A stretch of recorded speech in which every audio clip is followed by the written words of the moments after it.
Salah satu sektor yang paling sering diincar oleh investor retail adalah sektor perbankan.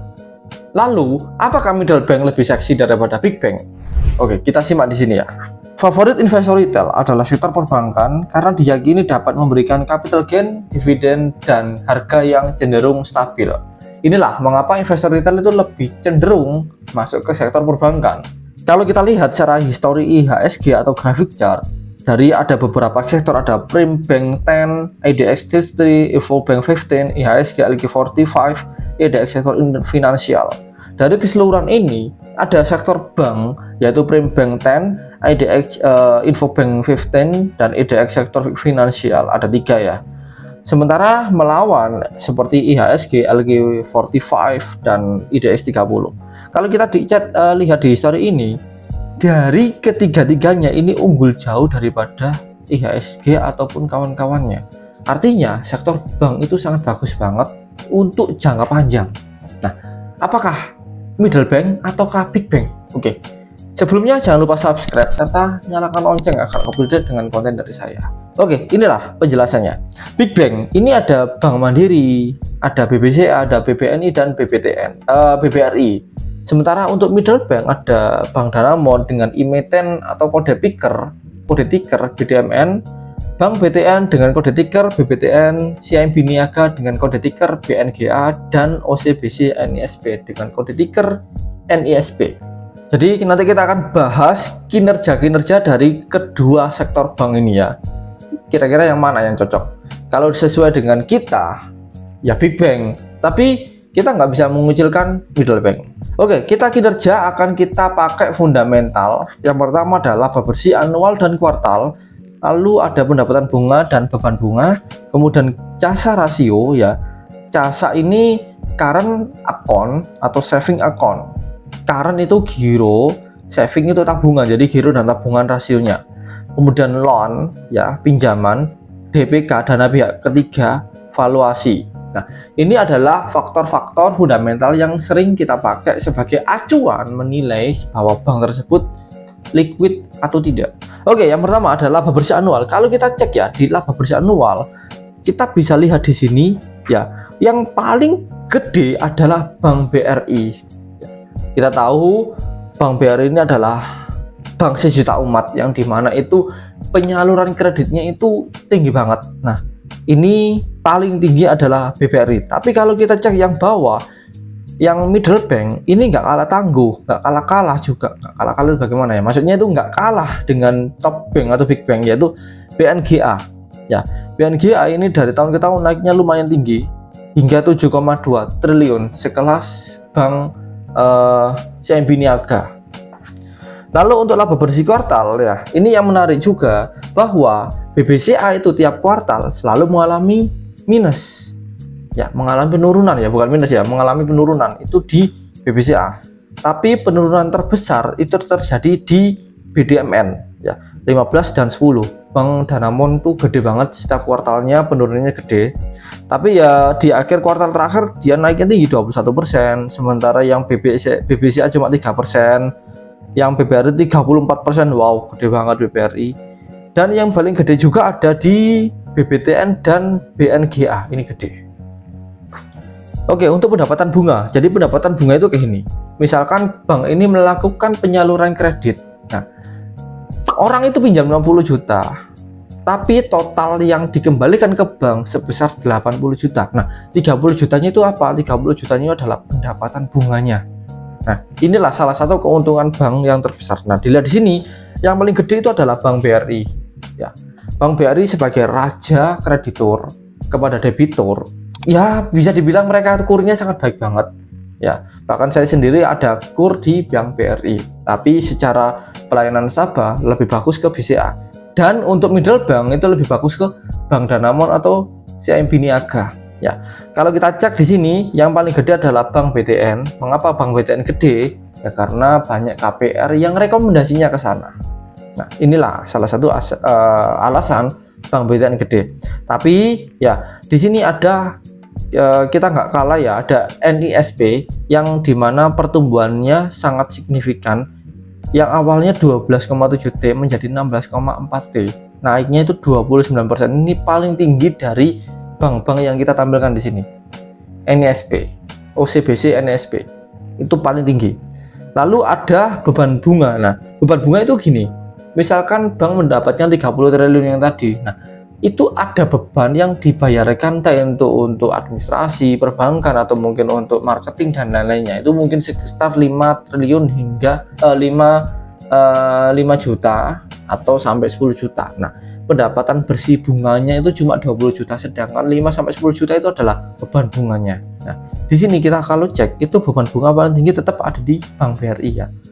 Paling tinggi di Bank BRI dan di Bank BTN juga tinggi. Mungkin karena banyak sekali KPR, ada biaya provisi, biasa administrasi, marketing, materai dan lain-lain. BTN juga tinggi. Tapi kalau kita cek di sini yang paling make sense sih itu ada BNGA ya. Karena apa? Karena BNGA ini beban bunganya 59%. Kalau kita bandingkan di sini itu 17%. Yang artinya ini kan 22,3 ada 9 ya. Dia masih cuan sekitar hampir 14 lah. 14 triliunan. Itu pendapatannya ya, pendapatannya. Kalau kita bandingkan yang lain, 14 BBTN ini ya, ini 28,3, ini 14 ya, mungkin 14 sekian. Coba kalau BBRI 179 dibandingkan dikurangi 43 ya sekitar 110 120-an lah ya. Ya itu kan Big Bang. Ya, Big Bang. Tapi masalahnya di Big Bang itu apa? Nanti kita cek di belakang. Oke, sekarang ke KASA ya. Kita sebutnya CASA, current account, saving account. Untuk KASA sendiri rata-rata hampir sama semua ya, hampir sama semua. Kalau kita cek historinya, lihat di BBCA ya. BBCA ini nilainya stabil ya, 80, 81, 80, 81 gitu ya. Kalau di BBRI habis 66, 64, 63, 65, 65, 66. Maksudnya itu tiap kuartal itu naik 1 triliun, turun 2 triliun, naik 2 triliun itu kayak gitu. Lalu Bank Mandiri ini juga ini di kuartal 2 ini sangat bagus sekali, 78, artinya banyak orang yang naruh bank di sana, naruh duit di sana ya. Untuk BBN ini yang paling kecil ya, 71 BBN ini. Lalu di middle bank ini yang paling gede adalah di BNGA ya. Kita cek Bank Niaga itu gede banget, penyimpanan duitnya hampir 63,9 ya, 63,9. Ini persentase ya, bukan triliun ya, persentasenya 63,9 persen, hampir menyamai sekelas Bank BRI ya. Ini kan 6463, hampir menyamai seperti itu. Kemudian loan, oke. Untuk loan ini mungkin kayak seperti yang bilang tadi ya, yaitu penyaluran kredit atau peminjaman ya. Kalau kita cek di sini, yang paling gede industrinya itu bisa ada di sebentar, ini kan industri yang pertama ya, ada 10%, sebentar, ada 9 sampai 16, 9 sampai 12%. Nah, ini adalah standar industri perbankan. Coba kita scroll ke bawah.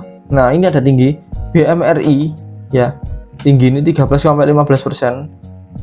Kemudian kalau di middle bank itu yang paling tinggi itu ada di BBTN ya, BBTN tinggi ya, fix BBTN tinggi karena mereka lebih cenderung bank KPR. Sementara yang di sini yang paling bagus itu ya, kalau saya sih di middle bank ada BBTN dan BNGA. BBTN dan BNGA ya, walaupun ini sempat minus ya, sempat minus, tapi well sih di akhirnya dia bagus 5-7%. Itu untuk yang middle bank yang bagus. Kemudian dana pihak ketiga ya, dana pihak ketiga ini yang paling tinggi, yang paling bagus menurut saya ada di saham BBCA ya, 6,0%.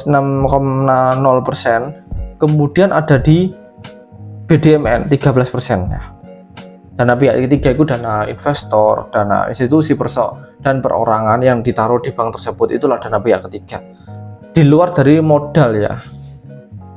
Ya itu tadi BBCA dan BDMN. BDMN tinggi loh sama sepertinya ini, tapi ya gitu, dananya tinggi tapi ya beban penyaluran kreditnya yang rendah, pendapatan bunganya rendah. Jadi duit itu ya di situ toh. Dia nggak putar untuk kreditur, untuk penyaluran kredit, untuk maybe untuk yang lainnya itu enggak. Jadi dia lebih fokus nabung aja, intinya nabung aja di Bank Danamon. Jadi kita bisa tahu Bank Danamon ini duitnya gede tapi nggak diputer, gampangnya kayak gitu. Lalu ada valuasi, oke. Nah, setelah mengulik semua itu fundamental dan lain-lainnya, kita bicara ke valuasi ya.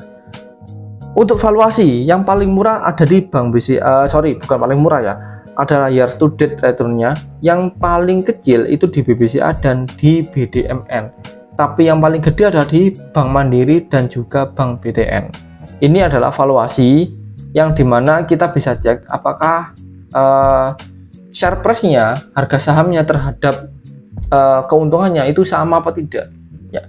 Kalau misalkan kita cek di BBCA, returnnya tinggi, untungnya gede banget, tapi harga sahamnya ya biasa.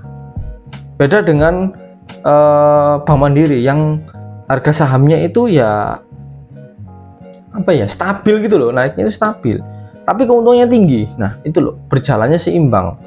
Kalau di middle bank ini saya cenderung ke BNGA sih. Karena apa? Karena di FY23 return 43 ya, terus year to date-nya 26,8%. Ya, artinya BNGA ini masih powerful banget mulai dari fundamental hingga valuasi. Akhirnya kita bisa menemui yang mana aksi koperasi setelah membahas seluruh fundamental, seluruh kinerja. Kita ke aksi korporasi sekarang.